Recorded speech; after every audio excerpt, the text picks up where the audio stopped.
స్వరంలో చెప్పినట్టుగా దేవాదాయ శాఖ పరిధికి లోబడి ఏదైనా అక్కడ కార్యక్రమం చేయాల్సిన అవసరం ఉంది. పైగా ప్రభుత్వం నుంచి నిధులు మంజూరు చేయడం జరుగుతుంది కాబట్టి ప్రతి దానికి కూడా ఆ నియమ నిబంధనలకు లోబడి మనం అక్కడ చేయాల్సినటువంటి అవసరం ఉంటుంది. వాటిలో భాగంగా ఈ 60 లక్షల రూపాయల గ్రాంట్ అనేది మనకు మ్యాచింగ్ గ్రాంట్ కలెక్ట్ చేసేదానికి కూడా సమయం చాలా తక్కువగా ఇచ్చారు. ప్రభుత్వం వారు ఇచ్చినటువంటి ఉత్తర్వులలో 3 కోట్ల రూపాయలు ఒక నెలగా ఒక 30 రోజులు మాత్రమే గడువు ఇస్తూ 30 రోజుల్లో 20% అంటే 60 లక్షల రూపాయలు కట్టగలిగితే మీ మందిర నిర్మాణానికి మేము 2,40,00,000 శాంక్షన్ చేస్తామని చెప్పేసి మనకు హెడ్ ఆఫీస్ నుంచి ఆలోచన వచ్చింది. దానిలో భాగంగా కొందరు ముందుగానే దాతలు వాగ్దానం చేసి ఉన్నారు. వాగ్దానంపై చెప్పున్నారు వాళ్ళు మందిర నిర్మాణానికి సహకరిస్తామని. తర్వాత కూడా ఉన్నటువంటి వాళ్ళలో అందరినీ భాగస్వామ్యం చేసుకోవాలనేటువంటి సదుద్దేశంతో 1,116 నుంచి కొందరు ఇవ్వలేని వాళ్ళు ఉంటారు, ఇవ్వగలిగిన వాళ్ళు ఉంటారు. అందరినీ పరిగణలోకి తీసుకోవాలి కాబట్టి స్వాగతం నిర్ణయించినటువంటి విధానం ఏంటంటే 1,116 కానీ వాళ్ళ శక్తి మీద తృప్తిగా వాళ్ళు 40 లక్షల రూపాయల వరకు ఇచ్చే అవకాశం ఉంది. అయితే దాతలకు ఏ ప్రాధాన్యతలు ఉన్నాయి అనే దాని గురించి ఈ పత్రికలో పొందుపరచడం జరిగింది. మరి అందరికీ వచ్చాయి ఈ పత్రికలు ఎవరైనా రాకుంటే తీసుకోండి. దీంట్లో ఉన్నాయి. మళ్ళీ ఒకసారి మీరు చూసిన వాళ్ళకు దీంట్లో ఏదైనా అనుమానాలు ఉంటాయి, డౌట్లు ఏదైనా ఉంటాయి నేను చెప్తాను. ఒకసారి మీరు ఏదైనా చదివి ఉంటే చదివినటువంటి వారు ఏదైనా సందేహం ఉంటే తెలియజేయండి.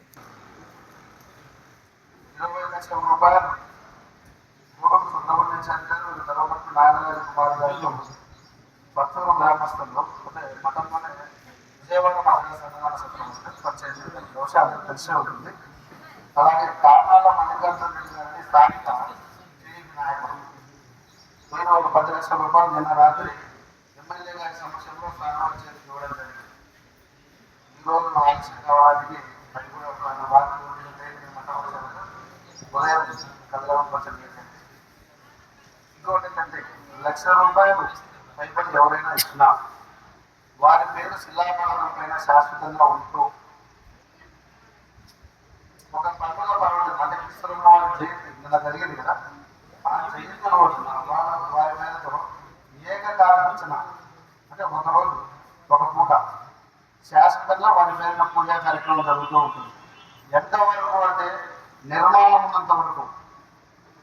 ఇప్పుడు ఏదైతే ఒక అన్నదానానికి చందా ఇచ్చినా పూజ చందా ఇచ్చినా కూడా ఒక 10 సంవత్సరాలు 15 సంవత్సరాలు మాత్రమే కాల పరిమితి దేవాదాయ శాఖ వాళ్ళు ఇచ్చేటువంటి నిబంధనలు. కానీ ఇది స్వామివారు ఇచ్చినటువంటి విధానం ఏంటంటే మందిర నిర్మాణం ఉన్నంత వరకు వారి పేరున పూజ జరుగుతూనే ఉంటుంది. అలాగే 2 లక్షలు ఇచ్చిన వారికి ఈశ్వరం వారి జయంతి రోజుతో పాటు ఈశ్వరం వారి ఆలయం అంటే మార్గశిర మాసంలో చెప్పారు ఏంటంటే మార్గశిర మాసంలో కూడా జరుగుతూ ఉంటుంది. శిలాఫలకం మీద పేరు ఉంటుంది.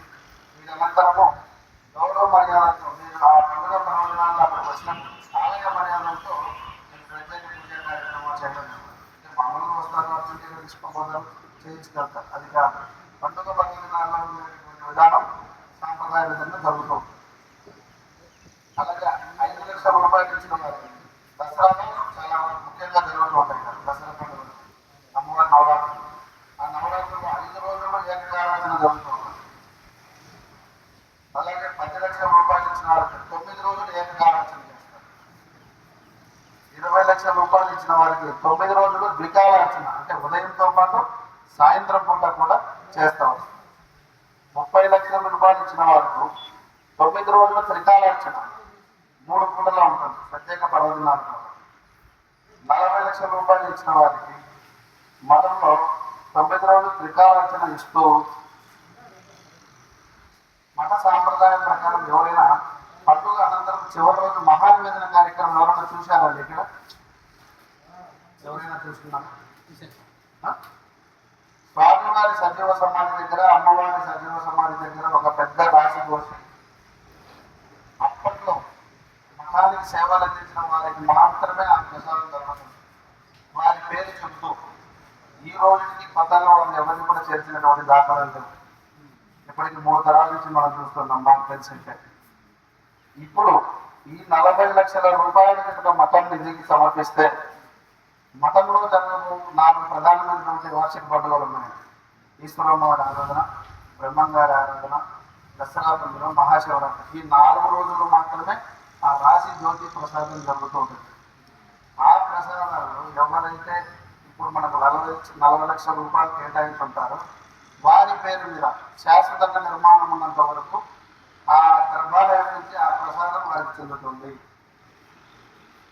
అది కేవలం పూర్వం ఎవరైతే అక్కడ నిర్మాణాలు చేపట్టి సేవా కార్యక్రమాలు చేపట్టి ఉన్నారో వారికి మాత్రమే ఉంది. తర్వాత ఇప్పుడు ఈ అవకాశం ఈ రోజులకు మందిర నిర్మాణం జరుగుతుంది కాబట్టి ఈ యొక్క అవకాశాన్ని కల్పించడం జరిగింది. కావున ఎవరైనా కూడా ప్రతి ఒక్కరూ భాగస్వాములు కావాలి, మఠం నిర్మాణంలో అందరూ పాల్గొచ్చుకోవాలనే సదుద్దేశంతో ఈ కార్యక్రమం చేపట్టడం జరిగింది. ఇంకా మీరు ఉదాహరణమైనటువంటి ఎవరైనా భక్తులు మఠ నిర్మాణానికి అందరూ కూడా సహకరించవలసిందిగా కోరుతున్నాం. మీకు ఏమైనా ఇంకా డౌట్ ఉంటే